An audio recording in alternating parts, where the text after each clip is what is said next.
Dit is dat 14e in het laatste programma Een Profeet, wat zich oajad, dat mensen zich bekeeren. Hun redner is Johan Dyck. Vandaar wil ik dan de laatste predigt en de rij Bilder uit dem Alten Testament te einbrengen. Vandaar wo we dan zijn wo God in zijn aanweljen profeet wellig mög zijn willen te doen. Dat eerste wat ons aan de vandaarse geschichte bejegent, is wo Jona ernstlich beten leert. Wir fangen bij Kapitel 2, Vers 1 an. Da sagt het, uit dem Buch vom Vers sprach het Jona dem Herrn seinen Gott en zeid, als mi angst weer, raubt ik no den Herrn, en hij erheert me. Uit dem Buch van een haal schreeg ik, en du heerst meine stem. Jona redt hier van angst. Dat wordt we wel alle leven kennen, want we op einmal am diestern makem Schlamm am Buch vom Vers wären. Jona beschrift dit Erlebnis mit diese Wied.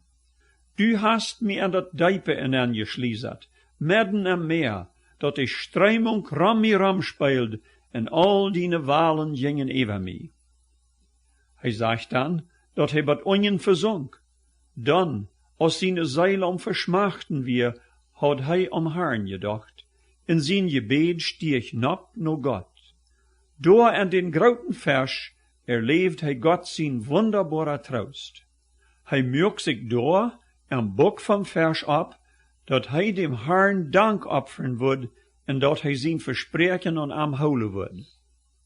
Dan sagt uns Vers 10 ganz kort, en de Herr gebot den Vers, en de spiech Jona am Land uit. En daarmee schlitt het tweede Kapitel auf. We komen dan met Jona zijn tweede gelegenheid. We lezen nu aan dat derde Kapitel, wo dat aan den eersten Vers zo zegt, dat dem Herrn zijn woord zum tweede Mal naar Jona kwam. Gott zei zu ihm, merk die Reid, en go aan de grote stad Nineveh, en predig aan die predigt, wat ik die zeggen wou.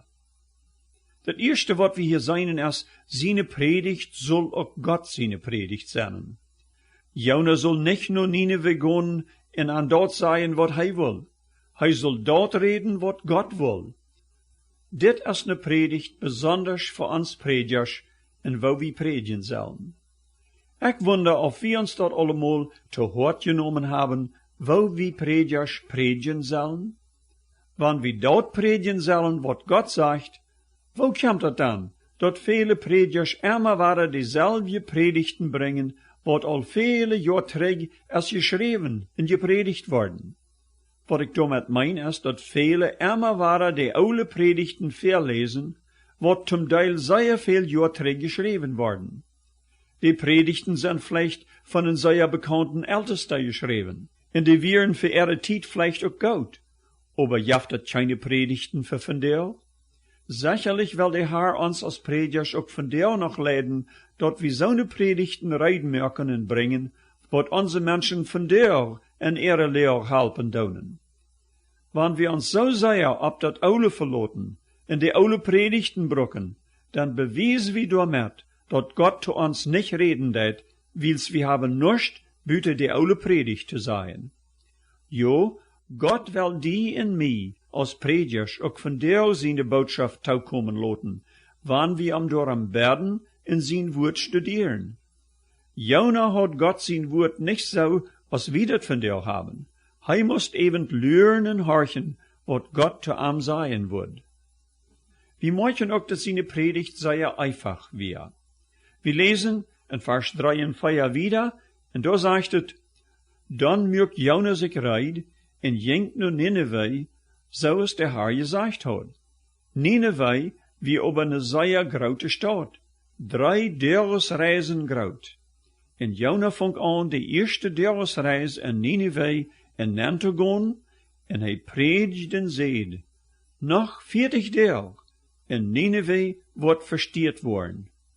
Hier hebben we een beeld, wo Gott einstmal Evangelisten weit schicken deed, om andere Menschen das Wort Gottes zu bringen. Von dort, wo Jona wir aus der Vers am Uitspiech, Bad Nineveh, wären ungefähr 500 Mil. Für die Deur, als sie mit Pied, Kamels en ook de fout reizendijden waren 500 mijl in zeer lange eng. Ook vandaar dat God de evangelisten naar verschillende steden schicken. Hij raubt Leo Jansemol vele jaar terug, dat hij en zijn broeder Hildur zullen naar Duitsland reizen, om de mensen door het evangelium te predigen. Doordat komen duizenden mensen aan de jaren nachher zum Glauben an Jesus. Gott schickt ook nog wat vandaar, den zeer bekannten evangelist Billy Graham in vele landen aan de Welt. Durch seine Predigten haben sich viele duizenden Menschen in England, Europa, Russland en steeds ook in Südamerika bekeerd. Jona had nu ook zo'n opgave. Wanneer dat zegt dat Nineveh 3 Jahresreisen groot weer, dan meint dat einem dat 3 Jahre nemen wordt om te voet durch deze stad durch te reizen. Dat wären ungefähr 50 Mil gelijk durch die Stadt. Wir fragen uns aber, wat hij dan predigen soll. Seine Predigt, die Gott am gaf, wir sehr einfach. Hij zei einmal war diesen Satz, noch 40 Jahre in Nineveh wird versteht worden. Wann wir diese Predigt ein bisschen betrachten, dann hielt sich die sehr streng, als wann dort keine Hoffnung mehr für die Menschen in Nineveh wir. Aber das ist nicht so. Check mal ein bisschen deeper.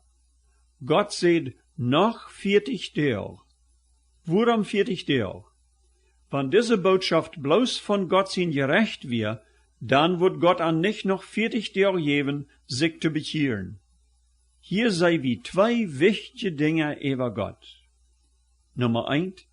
Kriegten dort, wo gottlos ein Volk oder eine Stadt geworden ist, Gott merkt sich dann noch sehr viel möchten, diese Menschen zu raten, eine Stadt zu verdorben.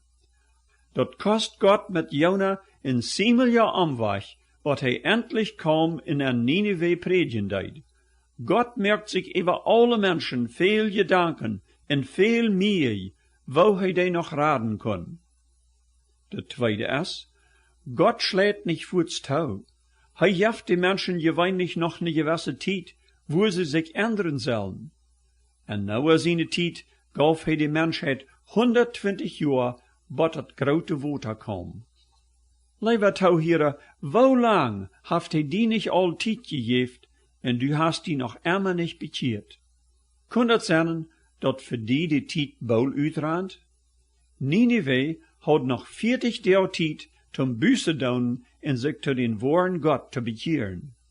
Dann mocht ich auch noch alle Predigers fragen, dat dien predigen auch Menschen für eine Entscheidung stellen, wo sie sich ernstlich fragen mochten, wo dat mit ihrer Seele steht? Oder lachst du die Tauhierer immer weiter in Rühchassen an? Gott sein Geist haust dat Rühchassen. Hij merkt Menschen über ihre Sünden anruhig, dat sie anfangen zu fragen, was sie tun sollen. Wenn Menschen sich auf ihre gute Worte verloten, oder dat sie gedeibt und bei Gemeinde gegangen sind, dann verloten sie sich auf ein Rühchassen. Sie meinen, dat wird taureken. Dat is aber ganz falsch. Kein Mensch wird wer in seine gute Worte im Himmel kommen. Die Deib, der uns auch nicht raten. Die Bibel sagt, nicht durch gerechte Worte, aber durch seine Gnade sei wir gerat. Wer den Menschen dort nicht klar sagt, und an den Eindruck jaft, dat eine nicht bruckt wahre geboren sind, der leicht damit die Menschen in Rühkassen an. Und am Schluss, wenn so ein Mensch verloren geht, wird Gott uns Predigers dafür verantwortlich holen, wenn wir an dort nicht klar gesagt haben. Jona seht an dort ganz klar, en diesem wir hei nu gehorsam. Aber das nächste sei wie dann, wo die Menschen ab Jona seine Predigt antworten deiden. Wir gehen nu bei Vers 4 in seinen Wort passiert, als Jona so predigen deid. Da sagt dort, in die Lied von Nineveh geleefden Gott en gaven ne Faustentiet bekannt en trokken sich saakseich am vom geratsten bei dem kleinsten. En dat hielt sogar die Kenning von Nineveh. Der stund von seinen Traun ab, lädt sein Kleid zu Sied, trok sich saakseich am en saat sich einer Ausch en Esel. Hij leidt ook an Nineveh als Befehl bekannt geben, dat keine Menschen, ook kein Vieh, Rinder oder Schop, sollen irgendwas eten oder großen, sie sollen ook kein Wasser trinken. Aber Menschen und Vieh sollen mit Sorgfalt bedeckt worden, und sie sollen mit alles, was sie haben, Gott anrufen, und von ihrer Beise weer wegdrehen, und von jeder Ungerechtigkeit, was an anbackt. Wer weiß, ob Gott nicht sein Vorhaben mit uns ändert, und am dat Leid wird, und er mit seinen großen Ohren nolat, so dat wir nicht untergehen. Was wir hier seien, ist eine große Erwartung. Wenn das wirklich eine Erwartung vom Herrn ist, dann sei wir wenigstens zwei Dinge. Das erste ist, die Menschen leben den Herrn seine Botschaft. Wer nicht leben det, der kann auch nicht Erwartung erleben. Hier sei wir, dass diese Erwartung alle Menschen traf, vom Geradsten bis zum Kleinsten. Das kann zwei Dinge meinen. Das kann meinen vom Ältesten bis zum Jüngsten, also Älteren und Kinder, aber das kann auch meinen vom Reichsten und bedienungsvollsten bis zum Armsten. Das schien so, dass jeder Menschenschicht in Nineveh betroffen wird. Die glaubten alle, was Jona gesagt hat. Wenn wir nur Erwartung lüren, dann soll wir auch beten, dass Gott unsere Menschen ein gleibendes Hort geben wird, dass sie Gott seine Nachricht gleiben würden. Und zweites, was eine biene echte Erwartung bemerkt ist, dass Menschen auf einmal willig sind, über ihr Leben und ihr Handeln Buße zu tun. Das meint an erst das Leid, wo sie gelebt haben, und sie wollen anders werden. Das nennt eine Bekehrung. Hier in Nineveh bekehrt sich sogar die Kenning. Wenn das vom Fasten redet und vom Sorgfalt amleihen, dann bedient das den Mut zu der Zeit. Beides wie ein Tierchen dafür, dass einem seine Sünden sehr leid werden und dass einer an diepe Trühe darüber wird. Das wie auch ein Tierchen, dass einer sich Gott seine große Gnade hangaf. Sogar das Vieh muss hier mitmerken als Tierchen, dass die ganze Stadt und alles, was da binnen wir, Buße deed. Und was passiert? Gott wird die Menschen in Nineveh gnädig. Wir lesen in Vers 10 so, als Gott sagt, was die Menschen in Nineveh deiden, dass sie sich von ihrer Beise weer wegtreten, wie an das Leid, über das eigentlich, womit er an gedreift hat, und er deed dat nicht. Kannst du die denken, of dat in jene Gemeinde allemal eine Erwartung gegeben haft? Gaf dat irgendwann einmal eine Zeit, wo Menschen ihre Sünden leid worden, und sie leiten sich dat auch seinen? Kannst du die denken, dat da mal eine Zeit wir, wo viele Menschen ihr Leben verändert ward, und wo sie auf einmal Frau auch frei worden von Sünden, wat an allang gepflegt hadden? Wann dat noch niemals in die Gemeinde passiert ist, dann steht er eine selbe vor als Nineveh. Jeder Gemeinde, in dort wo die heit, brucht von Zeit zu Zeit eine Erwartung.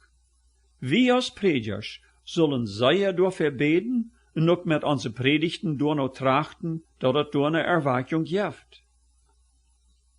Wir kommen nu bei wat ganz anderes. Jona seine schlechte Einstellung über die Erwartung in Nineveh.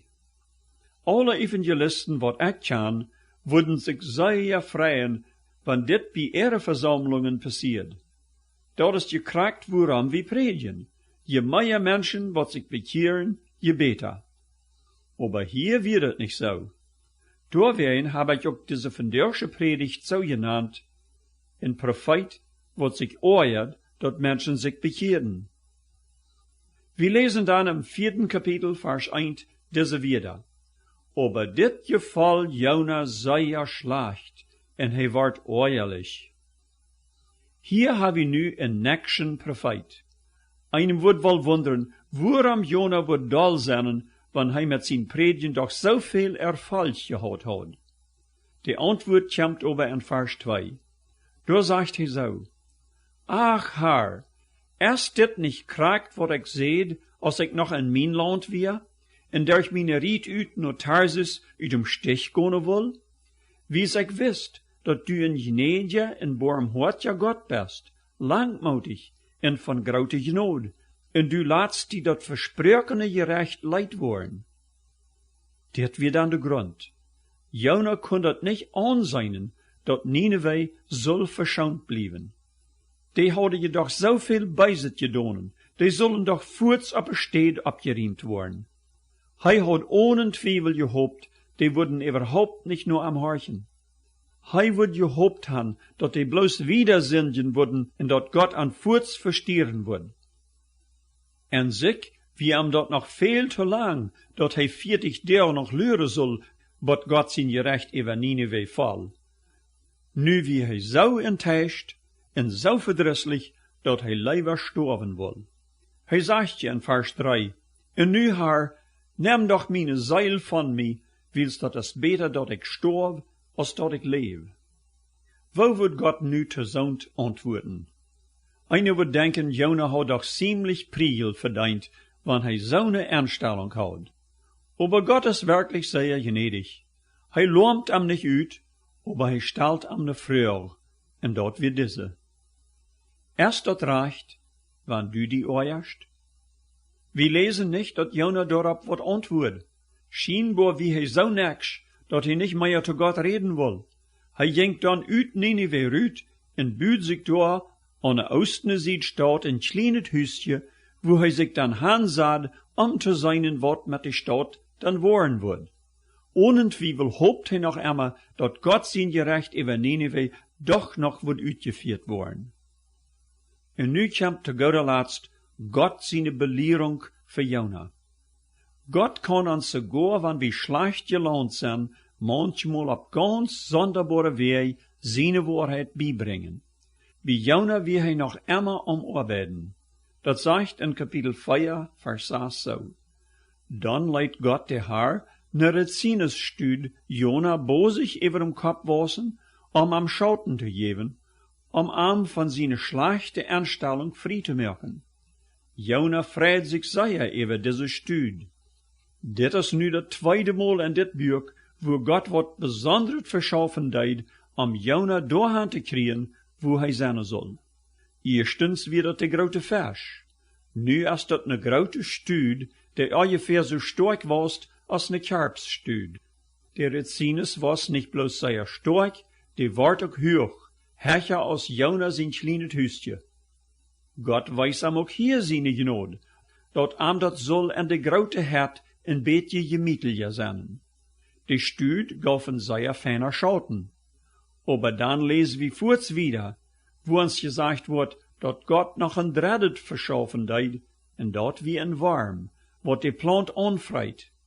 Dann, am nächsten Tag, als die Sonne abging, leidt Gott noch ein vierde Tau, en dat wie ein starker Ostwind. Zo'n wie ein sehr anmakeliger heiter Wind, zoals in Paraguay de Noordstorm. Dat duurt nicht lang, wat die Stuud verweilt en omval. Nu kon Gott durch diese Dinge mit Jona reden. Wir Seierheit en seine Verdrisslichkeit über den Verlust von dieser scheine Stuud wordt immer grater.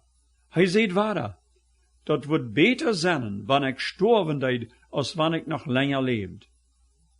En Vers 9 sagt Gott zu ihm, erst dat reicht, dat du die oorst, dat die Plant doodging?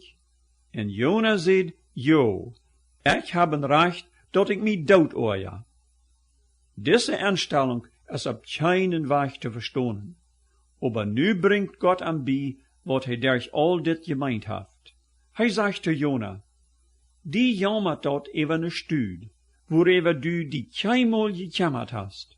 Du hast den nicht einmal gepflegt, und die erst je in eine Nacht abgewassen, und in eine Nacht war verdriecht. Soll mir dort dann nicht über diese große Stadt Nineveh jammern, wo da mehr als 120.000 Menschen sind, wat noch nicht die linke von der rechten Hand unterscheiden können, und dort noch viel Fei. Jona wie ein Prediger, wo dort über das Unrechte jammert. Wie eine Plant wichtiger als tausende Menschen. Kann das sein, dat wir da auch mit Trouble haben? Solange es uns das scheint, ist alles, was uns bedeutet. Gott hat aber ein sehr großes Verlangen, dat alle Menschen von ihm hören und sich zu ihm bekehren. Bist du ein Prediger, als Jona, der erst prüft, weich zu rennen, wann Gott raubt? Oder bist du een prediger, wat met een oorlijk Hort predigt? Denk doch einmal an Gott sein grautet Erbarmen. Jammert dort nicht bloß über die Kinder von gottlose Eltern, aber auch sogar über das Vieh. Hij will das liefste sein Gerecht nicht kommen lassen. Wann wir überwältigt worden, sein reines Evangelium andere Menschen zu bringen, dann kann wir das Gerecht Gottes abholen und das kann eine wunderbare Erwartung geben. So wie will ich dort zu tun? Will wir noch beten? Lieve Herr, ich bid für all die, wat meine Stem von dir gehört han, und besonders die Predigers. Du hast eine große Abgabe gegeben, ihre Menschen dien Wort beizubringen. Ich bid, dass diese Predigers alle zur Einsicht kommen, dass wir Erwartung brücken, und dass sie ihre Predigten nur noch anstellen, dass die Erwartung auch kommen kann, und dass sie sich darüber freuen können, wenn Menschenleben verändert worden. Lieber Herr, vielleicht mochten auch viele Predigers ihre Horten verändert worden, so als du Jona sein Hort verändern wirst. Schenk, dass dort passiert. Amen. Wenn ihr noch Fragen habt, über dort, was ihr auf das Programm gehört habt, meine Telefonnummer ist 204 346 0523. Ich wünsche dir allen eine gute Weg. Op